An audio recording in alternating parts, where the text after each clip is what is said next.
بسم اللہ الرحمن الرحیم۔ دنیائے ولایت کے عظیم ولی خواجہ معین الدین چشتی اجمیری رحمۃ اللہ علیہ کا دینی اور روحانی فیض 800 سال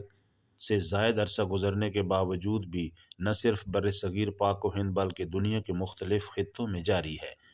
توحید و رسالت اور انسانی خدمت پر مبنی خواجہ غریب نواز چشتی علیہ الرحمہ کا یہی فیض لاہور کے علاقے شیر شاہ روڈ مدنی قبرستان کے قریب واقع دربار مائی صاحبہ سرکار پر سجادہ نشین پیر عاصم سعید چشتی خلق خدا میں پچھلے 11 سال سے تقسیم کر رہے ہیں۔ دربار مائی صاحبہ سرکار شاید واحد آستانہ ہے جہاں پیسے دینے کے لیے کوئی غلہ نہیں رکھا گیا اور نہ ہی مرد و خواتین مریدوں اور عقیدت مندوں سے نذرانہ وصول کیا جاتا ہے۔ پیر عاصم سعید چشتی جس دربار پر چشتی فیض عام کر رہے ہیں، اسی علاقے میں مائی صاحبہ سرکار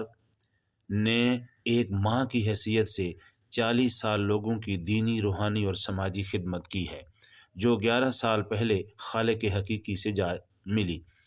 مائی صاحبہ سرکار نے ساری زندگی اس علاقے میں ذکر و اذکار کی بے شمار محافل منعقد کر کے غوث اعظم شیخ عبدالقادر جیلانی رحمۃ اللہ علیہ کی ہر ماہ باقاعدگی سے محفل 11ویں شریف بھی منعقد کرتی رہیں،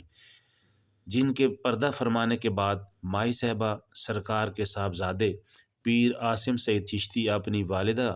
مرحومہ مغفورہ کے نقش قدم پر چلتے ہوئے مریدین اور عقیدت مندوں کی ایک ماں بن کر مخلوق خدا میں سلسلہ چشتیہ کا دینی، روحانی اور سماجی فیض تقسیم کر رہے ہیں۔ پیر عاصم سعید چشتی نہ صرف خواجہ غریب نواز چشتی کے خلیفہ خاص اور سجادہ نشین دربار مائی صاحبہ سرکار ہیں بلکہ پورے پاکستان میں درخت لگانے والی سماجی تنظیم سلوشن ویلفیئر فاؤنڈیشن کے صدر بھی ہیں۔